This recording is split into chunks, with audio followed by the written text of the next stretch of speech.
For the past 8 years, the number of Israeli civilians within the range of rocket terror has grown to approximately 1 million people living under a constant threat of over 10,000 rockets and mortars. In 2005, the Israel Defense Forces withdrew completely from every last millimeter of the Gaza Strip, giving the local population an opportunity to take their destiny into their own hands.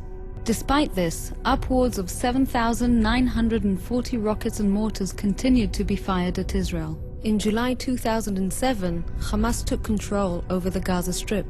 In the year 2008 alone, 2,735 rockets and mortars were fired at Israel, leading the Israeli government to order the IDF to carry out Operation Cast Lead. This three-dimensional model is based on intelligence and other findings gathered in the field during Operation Cast Lead.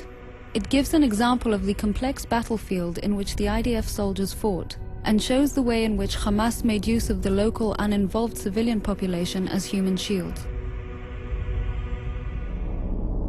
For the past several years, the Hamas terror organization has been ruling the Gaza Strip, supported by Iran and Hezbollah. For this entire period, thousands of rockets and mortars have been fired at Israeli civilians. Hamas invests much money and efforts to build terror infrastructure in civilian areas and underground throughout the Gaza Strip. Hamas has developed sophisticated smuggling methods. For several years, Hamas has been digging tunnels under the Sinai-Gaza border in order to smuggle weapons, ammunition and explosives, all supplied by Iran. Hamas has camouflaged the openings of these tunnels under the guise of civilian housing, factories, greenhouses and mosques. Tons of explosive materials, powerful explosive devices, rockets, RPGs, grenades, assault rifles, missiles and anti-tank rockets have all been smuggled through these tunnels and stored in these civilian homes, mosques, schools and hospitals. Hamas built its training camps and placed rocket launching sites, explosive devices and snipers nearby medical centers, schools and other public buildings to gain immunity while taking advantage of the local population as human shields. Hamas used the large open spaces in mosques in order to store weaponry in opposition to international law, and has in such a way turned these locations into battle zones. The use of women, the elderly and children is built in the terror strategy of Hamas. Schools have been booby-trapped. The lives of children and youth have been placed in danger. Schools and educational institutes have been turned into rocket and mortar launching sites. In many instances, Hamas deliberately prevented the local population from leaving the areas of battle with the intention of using them as human shields, so as to prevent the IDF from hitting terror infrastructure. When an explosive device is detonated and the house is destroyed, Hamas puts the blame and responsibility on Israel for hitting civilians and property.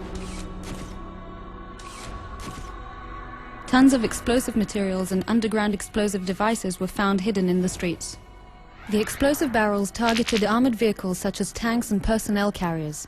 These types of explosives were placed close to buildings, including those with people inside, so that the demolished building would also serve as obstacles for the advancing forces. In this example, a building where terrorists were hiding has been hit. This caused secondary explosions in the adjacent building, making it collapse due to the many additional explosive devices hidden inside. In an attempt to gain protection, Hamas positioned its rocket launching sites by public buildings such as medical centers, soccer fields, the Palestinian Association for the Rehabilitation of the Disabled, and gas stations. Hamas chose the place and the tactic of using uninvolved civilians as human shields.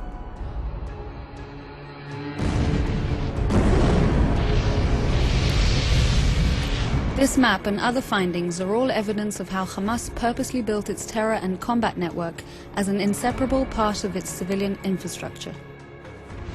Hamas chose this battlefield. Hamas chose to place its rocket and mortar launchers within the uninvolved civilian population. Hamas chose to build its fortifications and place its explosive devices and snipers deliberately between buildings in which people were hiding.